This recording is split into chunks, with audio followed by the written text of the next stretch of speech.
What I and what many creationists hold is that if you have a question about the natural world, you don't go to scientists and experiments and evidence. You go to biblical passages. And if you find a reference to the natural world, you don't take it figuratively. It's not meant in a poetic sense. It is literally true, as if it were scientific fact. That's what I hold. What do the various parts of the body do? This is not an easy question. Modern science continues to discover aspects of human anatomy and physiology. But if the Bible was written as a divinely inspired science book, as many creationists claim, one would expect that the Israelite writings about the parts of the body would be more enlightened than those of other peoples of that time.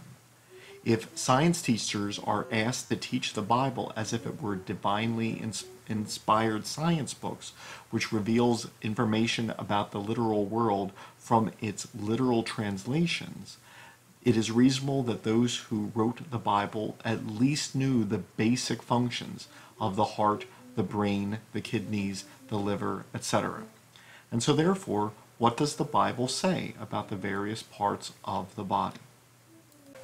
While there are a few mentions in the Bible to the brain, they are limited to the observations that if one were to remove the brain or drive nails through the brain, the unfortunate individual would die. There are no further references to the brain's function.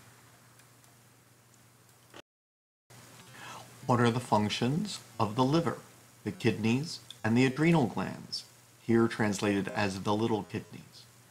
Ancient peoples did not know. Although these organs are referenced in biblical passages, their functions are not described.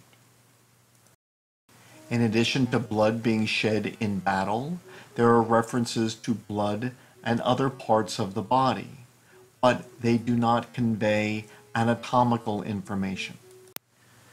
There are a few biblical passages which refer to the heart literally, referring to the organ inside the rib cage. Most, however, are using a more philosophical or spiritual sense, perhaps referring to the heart as the mind. And so the Hebrew word leb or lebab is translated both in the sense to mean the literal heart and then more of a mind or a central spirit inside the body.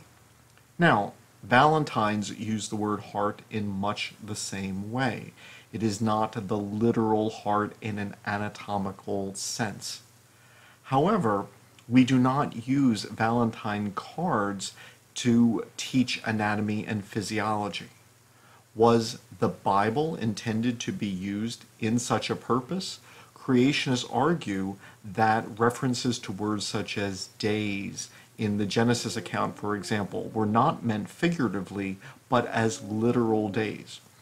If so, biblical passages use the word heart close to 900 times. It is perhaps the aspect of the natural world which is referenced most frequently.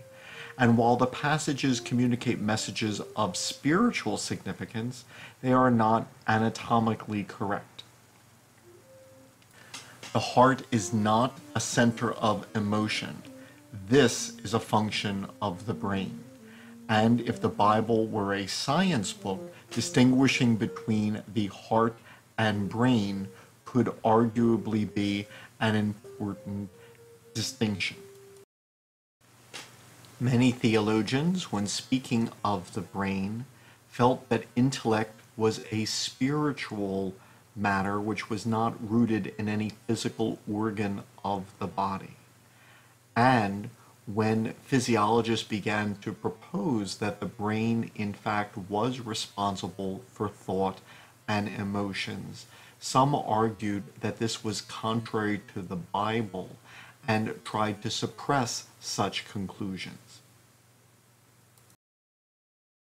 Many later theologians and philosophers would make arguments about parts of the body, and while they were typically making a spiritual point, such as the nature of the soul or lust, They did not make statements which were anatomically true, nor did they advance the understanding of the human body.